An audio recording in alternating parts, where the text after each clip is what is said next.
Dr. Bowyer, welcome to the Raising Kellen podcast. I really appreciate you taking the time from your schedule to talk to us. You're welcome. It's a pleasure. Dr. Karen Bowyer holds many honors, and amongst which include 50 years of devoted service to higher education, being the first female and third president of Dyersburg State Community College, and serving a 37-year tenure.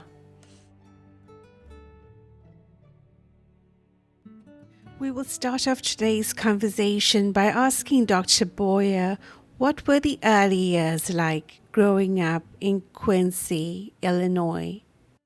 Well, I grew up on a farm actually near Quincy, Illinois, with two brothers, an older brother, younger brother, my father and mother. So we had a lot of opportunities back then. This was in the 40s and 50s. So we had a small farm, so we had animals and grain, and we all had our assigned duties. We knew we were milking cows or helping my father in the field or helping with the garden or helping my mother in the home.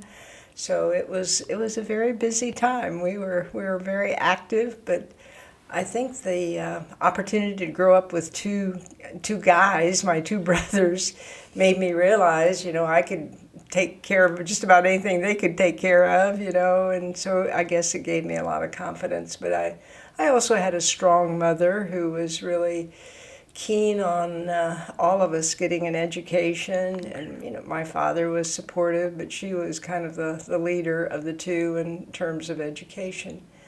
And we were encouraged, of course, to do our homework and do well in school. And she was part of the Parent-Teacher Association, the PTA, so she was involved and kind of kept a pretty close eye on us, I think, to be sure we were doing what we're supposed to do. And we were in a small rural high school, so we got to do everything. We played in the band, we were in the plays, just and participated in sports. At that time, women were not on inter high school type athletic. We couldn't compete against other high schools. We had intramurals within the high school, but women were not competing back then like they are now, like we've just seen with the Olympics and all that, and of course in our college and in high schools now. So what was your sport of choice?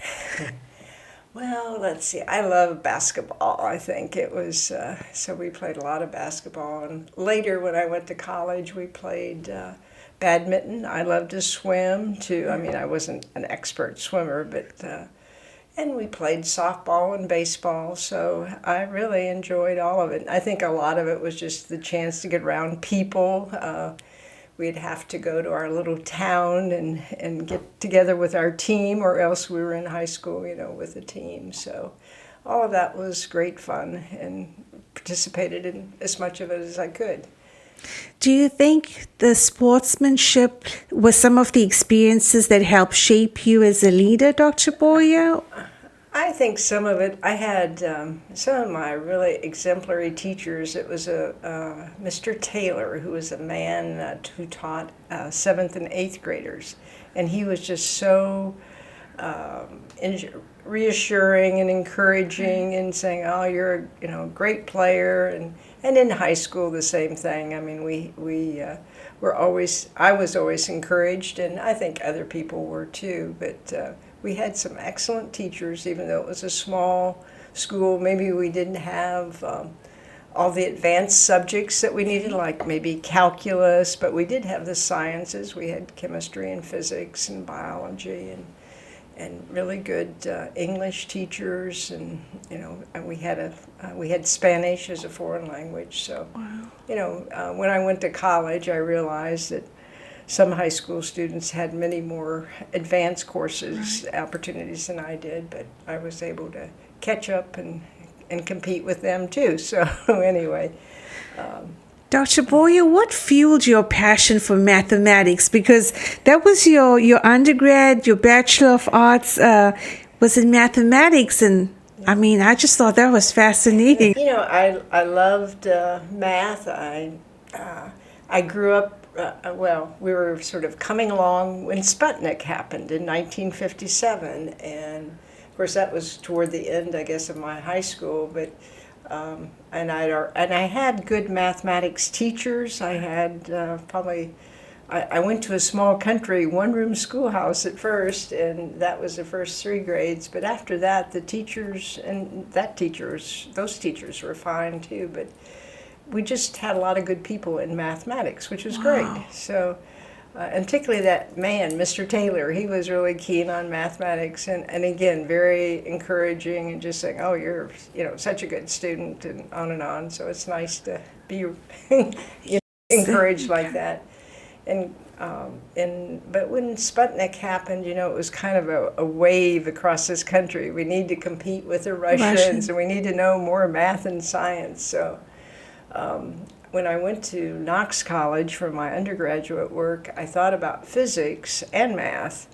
But later, I really enjoyed math, and again, had good professors there, and I got into German. So, mathematics is a language, just like German is a language. You have to learn all the symbols and how you translate from a sentence or a situation into a mathematical formula.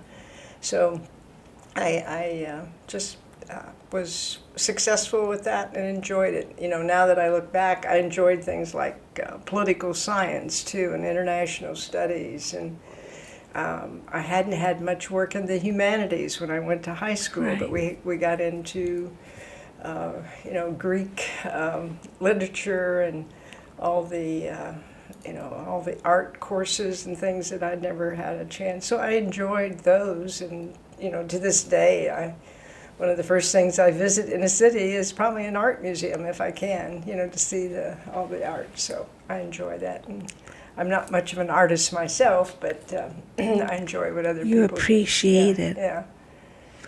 So you've just been a lifelong learner, Dr. Bowyer, haven't you? I mean, that's true. We all learn forever. Like, I have recently bought a ukulele, so I'm going to try to. I play the guitar a little bit. I played the clarinet when I was in the high school band, and in the college band I played the clarinet, but haven't played that for a while. So, I'm looking forward to and I'd love to learn to play the piano. I've never learned to do that, so I'd like to. When I might have a little more time after December 31, maybe take all of that up. It sounds like Mr. Taylor may have contributed to putting you on that trajectory of teaching and learning. Would you say you always imagined yourself as a teacher or a professor or in the education field, or is that something that kind of just happened, or was teaching something you very much gravitated towards? Yeah, I really gravitated toward teaching. I enjoyed, as a good student, you often are teaching other students or trying to help them understand things. So I enjoyed doing that with my classmates, and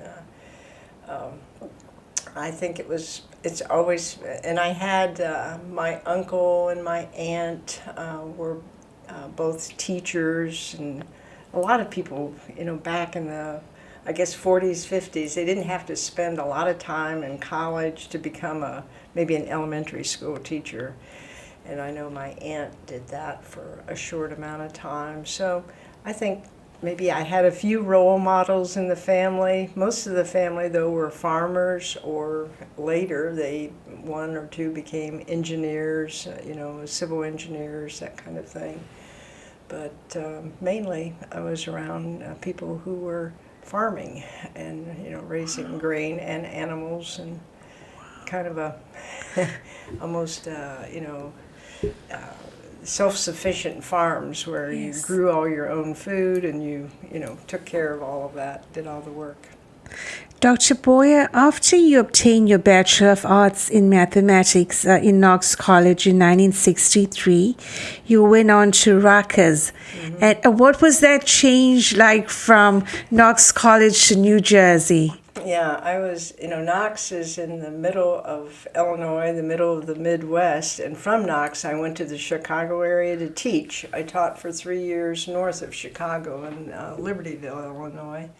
And at that time, there were, National Science Foundation fellowships or scholarships for teachers to become better math teachers or better science teachers. Again, we were trying to outdo the Russians, So in 1966, I was awarded a scholarship to Rutgers to complete a master's program. So the students in my class were teachers from all over, mainly, I would say mainly from Illinois East. It was about half of the country.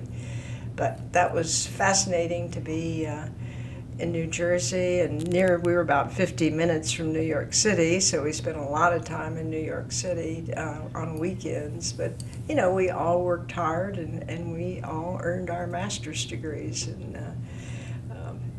But along the way, we saw a lot of Broadway shows. We stood up during, all the old classics back in the 60s, which were really wonderful to see. So, What was your favorite? What's your favorite Broadway show? I don't know. There was Man from La Mancha. There was West Side Story. Probably that's one of the. And we saw them with sometimes the original cast, like Carol Channing was in Hello, Dolly, and Zero Mostel was in Fiddler on the Roof, and so we saw a lot of top entertainers, and of course we would stand through these productions because we had no money, and I can't remember standing. I think we were able to do that for maybe I don't know if it was $5 or $1 or what, but it wasn't much. You went from Rutgers onto the University of Alabama, and that's a big change as well in terms of just culture. And please correct me if I'm wrong, but this is a Doctor of Philosophy in Mathematic Education that you obtained from the University of Alabama. That's correct. Yeah. Wow.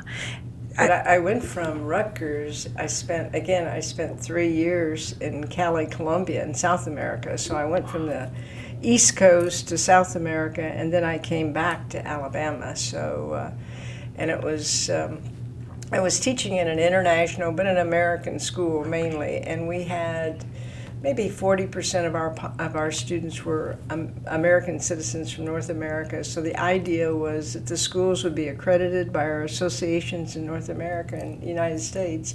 So a student who might be there with their parents from, say, Quaker Oats or Uniroyal or some U.S. company, they might be assigned there for a couple years, but when they went home, they wanted to be sure that their student was kind of in an American curriculum that could kind of fit back in at home wherever they went. And those schools, I think when I was there were like 190 of them around the world. But so I taught high school mainly, but did a lot of sort of guest working, and I think I coached tennis at the time that I was down there too.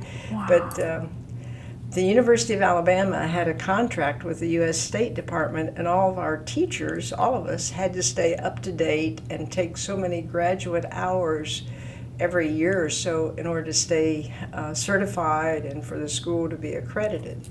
So the University of Alabama sent faculty to Cali to teach us, and so they would come in and give us, we'd have lectures for maybe a week, and then assignments, and then they would come back in maybe a month and see how, or else we would submit papers. And so it was a very interesting thing. So over the 3 years, I think I earned, maybe 12 credit hours, 12 graduate hours. So I was kind of on my way to getting another degree. And my roommate had an offer to go to Alabama to be a graduate assistant. Well, she didn't want to go. She was going to marry a Columbian and stay in Columbia for a while.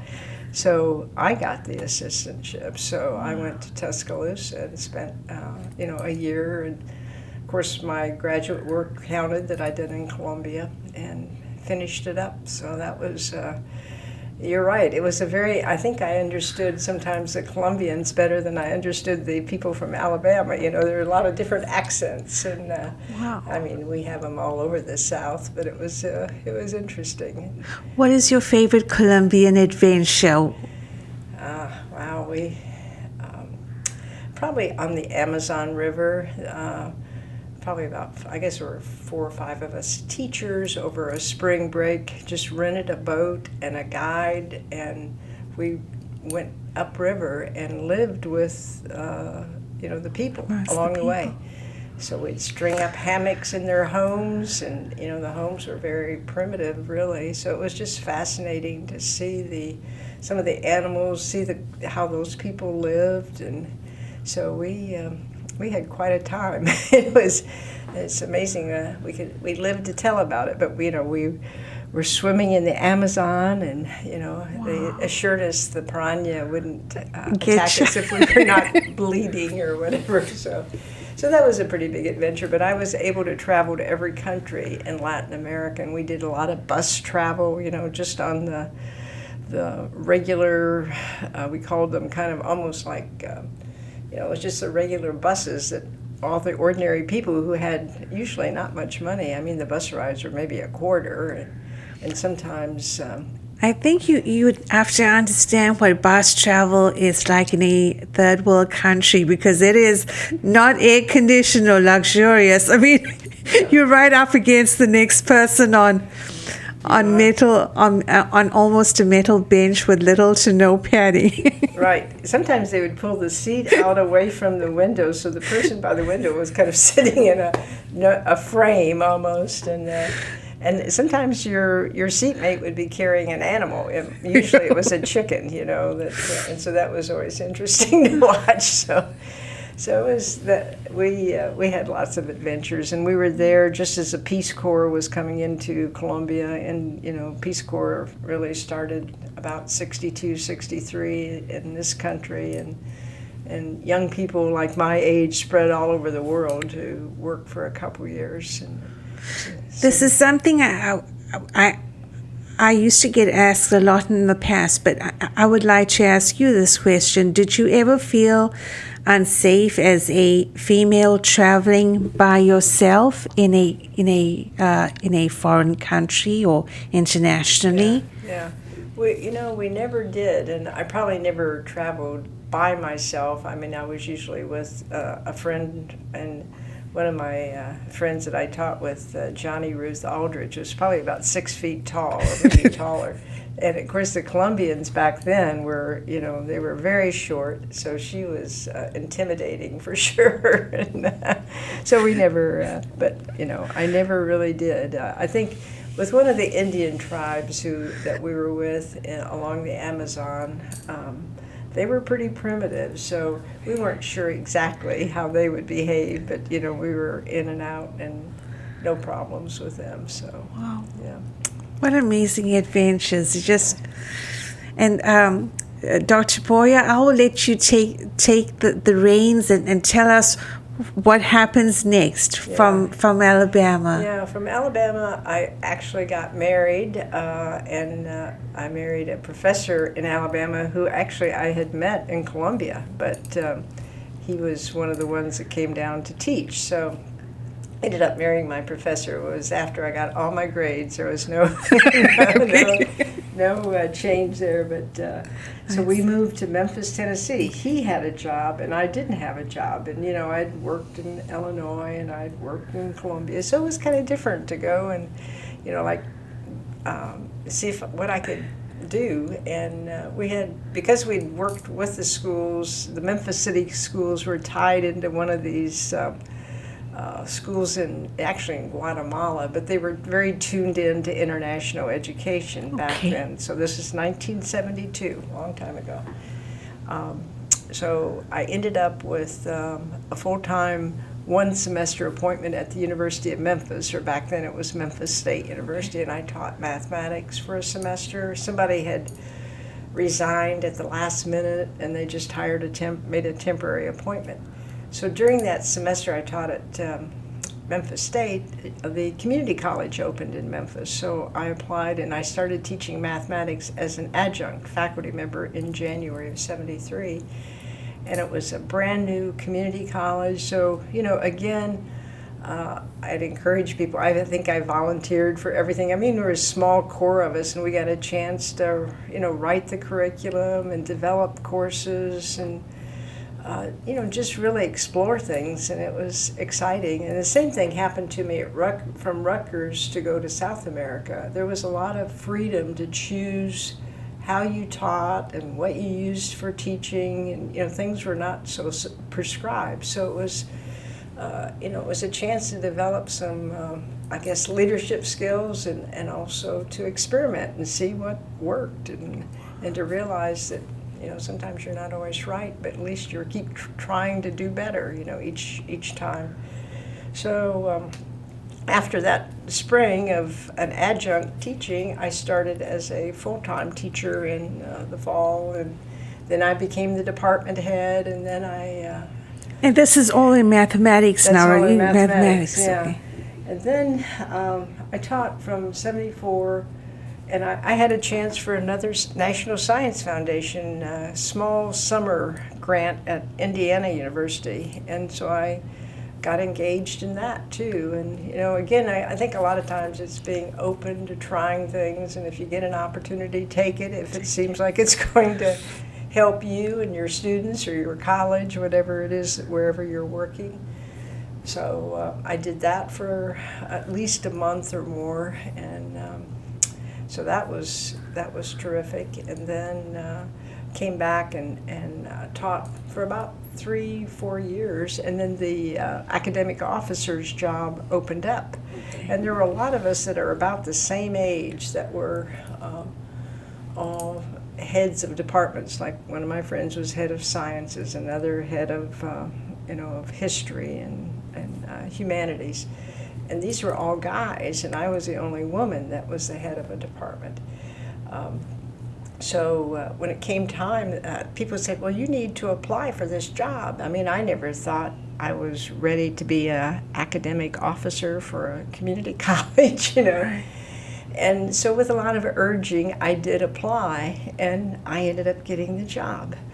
So again, I guess the lesson is, even though you may not feel like you're not ready for the next step, you can talk to people and see if they think maybe you're ready. I mean, I wasn't asking anybody. They were coming to me and saying, you need to do this. And it was kind of shocking that they thought that to me, and then the fact that I got the job. So I served in that job from 1978, and the founding president who appointed me was really kind of a mentor, and the academic officer who had been there was another guy, two men that were really helpful, and that I guess were impressed with what we were trying to do, in at least my department, and working in the college. I mean, I was working on college-wide committees too that were trying to start an institution and get it going. So just a lot of opportunities to participate in things, and I know not everybody can walk into a new place where there's a lot of freedom to try things and to make kind of your own imprint on how things develop, because it's not developed yet, Dr. Bowyer, you moved to Dyersburg, and how did that happen? How did you move to Dyersburg to serve here as president? Yeah, the job in Memphis, when the founding president retired, again, people asked me, well, I guess the chancellor had asked me, let's see, how did this work? I was, this was in 1981, yeah. So 1981, the chancellor asked me, I was appointed as the interim president of the college in Memphis. And it was, when we opened, we were, community, it was a brand new thing in Memphis. Never had been a community college there before. So because of open admissions, and I think we had several locations pretty early on, we had a lot of African American students, a lot of black students participated, and plus when we opened in '72, people were coming home from Vietnam or somewhere, so we had a lot of veterans too. So anyway, it was becoming about 60 to 70% African American. So the board had never hired an African American leader either in the community college. So the criteria to be the president, the real job supposedly, was at least 5 years of experience at the kind of vice president level. Yes. Well, I'd been the academic officer, vice president for academic affairs since '78, so I'd only been in the job 3 years, so I didn't have the 5 years. So I ended up not applying for that job. And then, so that was 1982. So I stayed at the institution until '84, and one of the presidencies opened in Columbia, Tennessee. And again, it was a founding president retiring. There was an academic officer there that had been there for the whole time of the institution. But I applied and interviewed, but they ended up hiring him, and I didn't get the job. It was June of '84. Again, I had an opportunity. I guess while I was at Shelby State, I applied to go to Harvard for their Institute on Educational Management. Well, I was accepted to that, so I spent July of '84 there. I came home, we started the school year, and then this presidency opened here in Dyersburg. So the chancellor called me, and I think he, things went really well while I was interim in Memphis. So I think he felt like, maybe give me a chance, I don't know. So he said, how would you like to be interim at Dyersburg State? Of course, I'd been interim in Memphis at Shelby State back then. So I said, sure, I'd certainly think about it. And my husband and I, I was coming from, South America. I worked in Mexico City, too, for a year. So coming from 20 million people in Mexico City to maybe 1,600,000 in Memphis. And then, we came up to Dyersburg with 16,000 people, I think. And we thought, this is really going to be different. But I'd grown up on a farm in rural western Illinois. This is rural western West Tennessee, so there was a lot of feeling at home really with this. So everything worked out well, and they did a national search here, and I ended up with the position a year or so later. I mean full time, but it really started in November of '84. So fairly soon it will be 37 years, and then I started teaching in 1963. So I guess I've been working in education for 58 years. It's either teaching it in high school or a graduate assistantship or teaching in Latin America where I was, it was mainly high school teaching. And then coming up here and starting, and really in 1972, started to teach at the collegiate level. So it's kind of a real roundabout, but all those experiences in South America, I think, again, like you were saying, cultures, coming to Alabama from Rutgers, but coming out of Columbia, and really after 4 years, I was 3 years in Columbia, a year in Mexico City, I was really bilingual in Spanish, and so it was, just learning another language, really understanding the culture much better than even a tourist that understands Spanish. I lived with a Colombian family for about a year, which also gave me a great insight into the country and the culture. So all those things, I would recommend, people get the opportunity to, first of all, understand your own country and your own people as well as you can, and to try to get to know different groups of people and different, I don't know how, you might do it if you're kind of grow up in a small town, but, you can get out and meet people or get engaged in different organizations that will help you build a network, I think, of people that might have different values than you have, or certainly different background, and so that all helps understand people, which is the name of the game, I think. Speaking to a friend of mine, that what strikes us as you being a leader is your ability to be prepared to do whatever it takes. In other words, you lead by example. What other qualities would you say Dr. Bowyer helps in shaping an individual as a leader? Well, you certainly need a lot of energy, which means you need to take care of yourself. And so I've like we talked about earlier, I've always enjoyed sports and physical activity. So I've tried to stay active, and I guess growing up on a farm where everything I think was probably organic, and we prepared all of our own food. I've always cooked for myself, even after my husband died. Some people say, "Well, I just can't cook for one." Well, I can, and I enjoy it. And I just enjoy it. It's kind of a creative process of just putting things together, and I've taken some cooking classes in Italy and France, so I've tried, and of course I learned some cooking skills in Colombia and in Mexico. And I've traveled, in a lot of Asia and of course Africa. So trying to pick up those, like tonight we're having rooibos. Well, I'd never met this tea until I went to South Africa a few years ago. So you learn wherever you are, and enjoy things that you might be able to bring home. So, but those are, to me, when I came to Dyersburg, we were only in one location. So, growing up in a rural community, distances are really, and back then, I mean, none of us had more than one car usually per family. So even getting the 3 miles from our farm to the high school where I wanted to participate in activities was sometimes a challenge, So distances, geography, so I was kind of intent, and there was a lot of that starting to go on in Tennessee, of building off-campus centers. But as you know, you've driven to Covington, Yes. I mean, often I'd be down there for meetings and trying to, attend events and meet people, talk about maybe building a campus down there.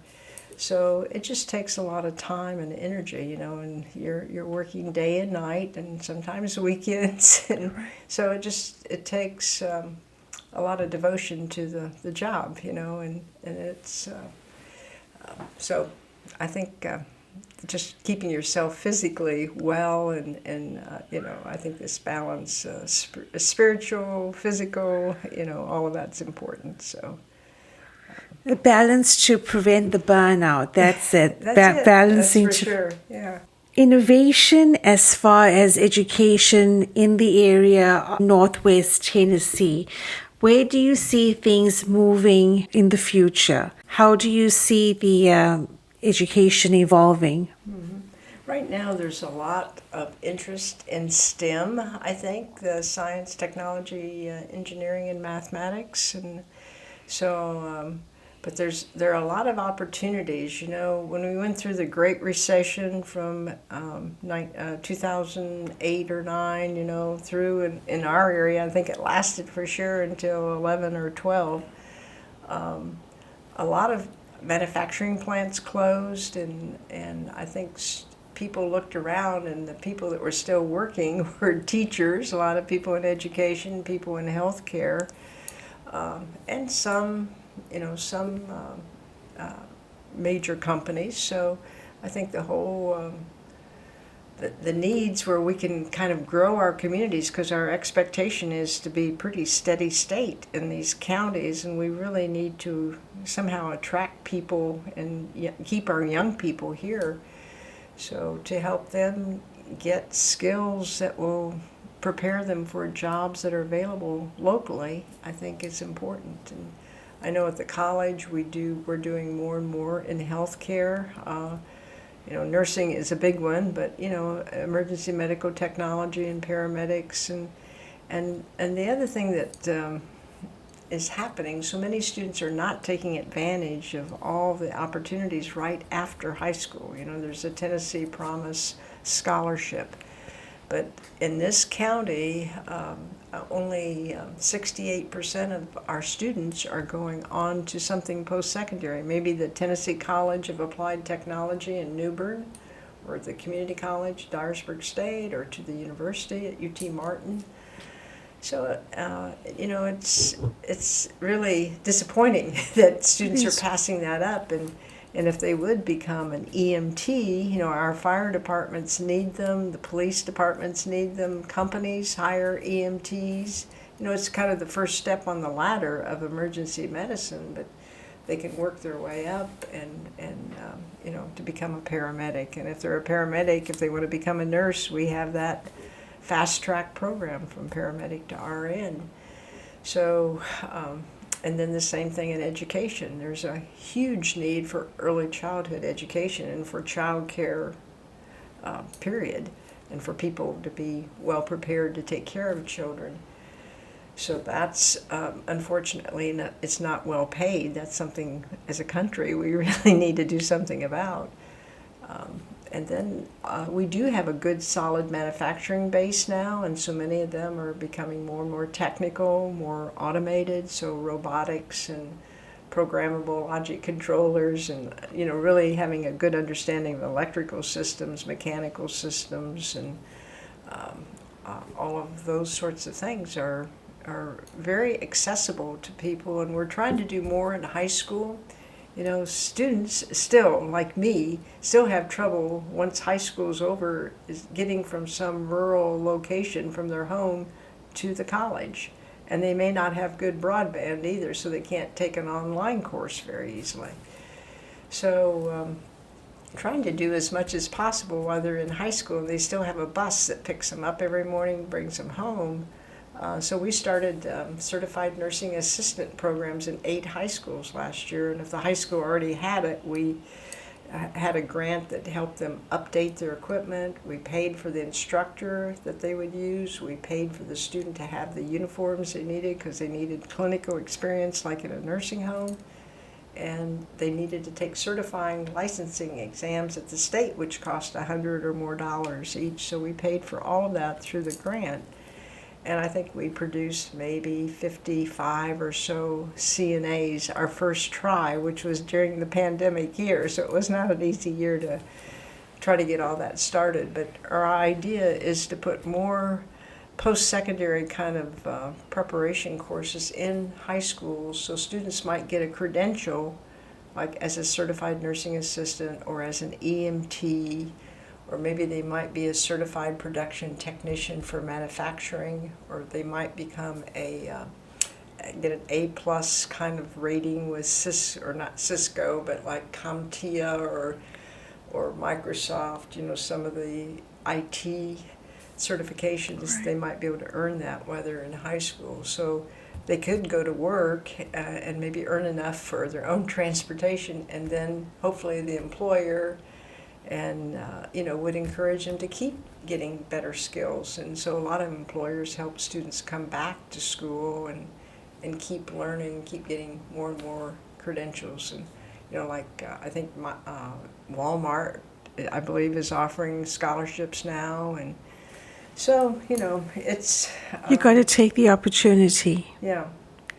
And so if we can do it while they're captured in high school is our thought. They got their parents or somebody at home that's kind of taking care of them maybe, and they've got a counselor and teachers in high school. They have us who are, people at the college, and in our grant we also hired a counselor who helps with vocational counseling and helping them explore different careers and saying, why don't you think about this, and go to the community college and have your tuition paid. So I think in Northwest Tennessee we need to, for every program we have advisory committees. So these are local people who are telling us, you need to do this. This is what we need for our employees. And so we get a lot of good advice that we try to follow. But we're a state institution, and we have to be accredited and all this, so you got to offer things at certain levels. But just to make all that work is important to meet local needs. How do we as a community foster that urgency that you do need a post-secondary education, that it's actually not an option, it's a necessity? I mean, it's a necessity for a better life. What can we do as a community to promote that culture of seeking out a post-secondary education? How can we work towards that? Yeah, I know, the Tennessee Promise Scholarship requires or asks for community members to be mentors. So I say a graduating class at Dyersburg High School might have 250 or so students, and the same thing at Dyer County. So I sign up to be a mentor, and I'm assigned maybe 10 students or depending on how many mentors sign up. So we are out asking the community, and it's amazing. It's a wide variety of community leaders that do come forward, and so they try to stay in contact with this student, or at least let the student know they're there if they need help with anything. And the mentor doesn't have to be an expert in filling out the free application for financial student aid, the FAFSA, which is, but they need to know where they could send this student to get help or who to call. And so that's, I think that's one way the community could encourage students and,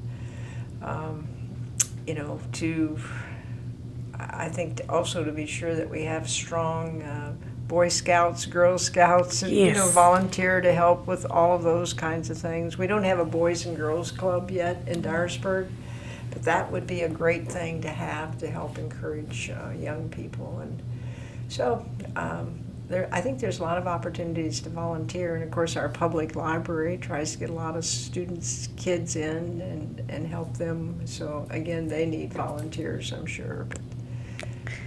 Dr. Bowyer, what advice would you have for any young emerging leader out there? What advice would you have for them? Yeah, I think for sure to get the, you might call them tickets, be sure you get these degrees.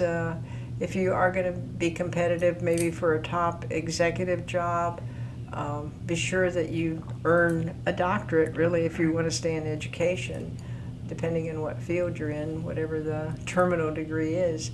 But also, it's really helped me to kind of work my way up, from being an adjunct. Some students now want to be in the corner office as a CEO when they're 23, Well, it's a good thing I wasn't, because I don't know what I would have done then. But so I think just being an adjunct, experiencing how they work and feel and, what resources they have. And then I was a faculty member and a department head, and then academic, vice president of academic affairs, and then president. So, it took a number of years. I think I was on kind of a fast track just because it was a new institution and there was so many opportunities to do things. And it was at a time, too, where I don't know, there were scholarships and assistantships and there was money, like my college could afford to send me to Harvard for a month, which, it's quite a luxury to be able to go and do something like that. So, but just being willing to take advantage, but also putting in the time to get the degrees and not being afraid to work your way up. So, and to volunteer and do things. I asked people to chair committees at the college, and most of the time people were willing to do it. But maybe to let the leadership know you'd be interested in kind of leading maybe the curriculum committee, and just to show how you communicate and work with people helps build kind of your skills, and you get noticed, and then people want you to move up possibly. And just being there too, now it seems like employers are happy if people just show up. But we want a little more participation if possible. So, if I had to ask you, what would you say in terms of your core values? What is the one thing that is closest to your heart? What would you say that would be? Yeah. Well, I think you need to always be honest with people, and if things, sometimes it's hard to tell some people some things that are true that they're not going to like to hear, and it's not going to be pleasant telling them possibly. Some people receive I don't know if you want to call it constructive criticism maybe in a positive way, but some people do not. And I think, being honest with people, if you have to make some sort of correction or whatever, but if you say you're going to do something, then do it, if at all possible. And if you can't, explain why you can't. So I think, and just the communication, I probably, let get people involved with things or let people know things that maybe they don't care about. But if you don't tell them, then they do care about it, you know. So I probably overdo on communication, just letting people know where we are, and some of it's not wonderful, but we're all in this together. So let's see what we can do to make it better. Dr. Bowyer, I have to ask, what are the plans for after the 31st of December? That's a good question. I don't know. I've done a lot of work with accreditation of schools. Our Southern Association of Colleges and Schools Commission on Colleges accredits colleges from Texas around to Virginia. So I've worked in every state. You can't work in your home state, but and I've chaired maybe 27 committees over the years. So this is another opportunity, I think, for people. If you get a chance to be on an accrediting group or a program evaluation group, volunteer and do it. It's more work. I mean, we would go spend 3 or 4 days in a college, but it's a chance to really examine what other people are doing, and you invariably learn new things, and you try to help that institution, but you go home with some good things. So I may continue doing a little bit of that work. They say retired presidents can do that for 3 years. So, and then there's a group called the Registry, where they register retired executives that might want to be an interim president. So, sometimes a college, maybe something happens, maybe a president dies or they get fired or something, and it's just kind of a spur of the moment. So the institution may need someone to come in to serve as interim while they do a search. And so some of my friends have done that, and they go to different parts of the country. So that's a possible thing. And I enjoy traveling, so I have friends in France that we've exchanged visits since probably 1982. So I'm thinking I'll try to get back there. I was hoping to in the past year or so, but it's not worked out. Like we were talking about earlier, it's hard to travel to some of these countries. So that's a possibility. But there's a group called Road Scholars. It used to be the old Elder Hostel, but and it's Road as in ROAD, and it's a lot of it's trips all over the world, but also in North America or whatever, wherever, and it's again with like professors, so you get a lot of education along the way if you want it. I think. I mean, it's not just out for tourism, but it's to learn about cultures or to learn about maybe. I think there's some. I never have studied much biology, and there's a marine biology experience through this group on the coast of Texas, and I've always kind of. I mean, I'd be interested in doing that and seeing what I could learn, and of course. You can go to a foreign country and spend some time and learn a language better. So all of those sound interesting to me. And I have a cabin in Colorado that I've gone to since the 60s. And so I would enjoy spending some time out there. And there's plenty to explore out there, too. So Dr. Bowyer, everyone wants to know, are you going to be coming back to Dyersburg? Are you going to have a home here? Or yeah, I'm going to apply to be president emeritus, okay. Which every president it was a benefit for presidents up until about the 1990s, and since I've been president, since the 80s, I have this benefit if the board, they've never turned anyone down, I don't think. So the new president, with the president emeritus, could ask for some projects, to work on. So depending on who that person is, and so I anticipate, being back a little bit. I probably will live in Memphis. I have a home there, but I don't know exactly what I would do if I have an extended project where I have to be here several days. Exactly how to handle that, but I will figure it out, I guess. But I've been pretty active with Kiwanis. I hate to, I'll probably join a group in Memphis, but it's a lot to leave. It is a major thing, but all these good things end, unfortunately, I guess, and lives are too short to get it all Yes, done. ma'am. So. As you said, we take our opportunities and just, Yeah. just keep ourselves open. But so will Memphis be your home base? Yes. Okay, Memphis. Yeah, my husband and I, when we got married and moved there, we bought a home in 1972. So I've kept that home, and I usually am there maybe on a Saturday night or a Friday night. I'm usually there maybe one night a week, and I go to. I think I have subscriptions to about 4 theaters and a couple of symphonies. So I go to concerts and theater productions, and I have friends that I worked with when I was there, and so we get together for things. So it's it's going to be different because the city of Memphis is a little harder to negotiate. It's so handy with things in a small town, and of course knowing people. So it's going to be an adjustment, and I've been kind of in in this groove for 37 years. So it used to be I was moving from about every 3 years, but now I've not done that for a while. Dr. Bowyer, this home that we're sitting in right now is absolutely beautiful, y'all. So this is the home that the president of the college Right. lives in.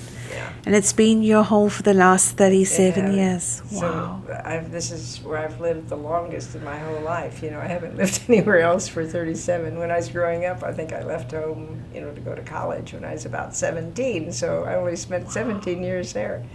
So, yeah, it is a lovely old place, and a lot of charm, and it was built in about 1927, 28, and it was built by the Weekly family, and the Weekly family is still here. They were attorneys, and there's a Weekly attorney office right down by First Citizens National Bank. Yes, okay. So I think either Mr. Weekly, who's still living, it was either his father or grandfather that built this house. So, and of course the driveway, as you'll notice when you go out, just kind of goes toward downtown. So there, Troy Avenue didn't go to the left when this house was built. I don't think so.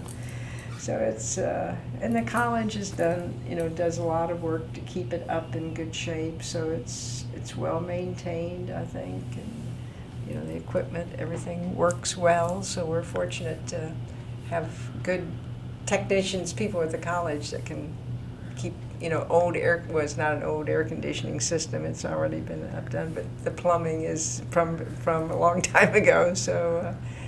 Anyway, it's in good shape. So hopefully the state will not make the college sell it. They've sold off a number of the community college presidents' homes, but I think in a small town like this, it's a real advantage. You don't have. It's hard to find a home right now with all the market's pretty tight.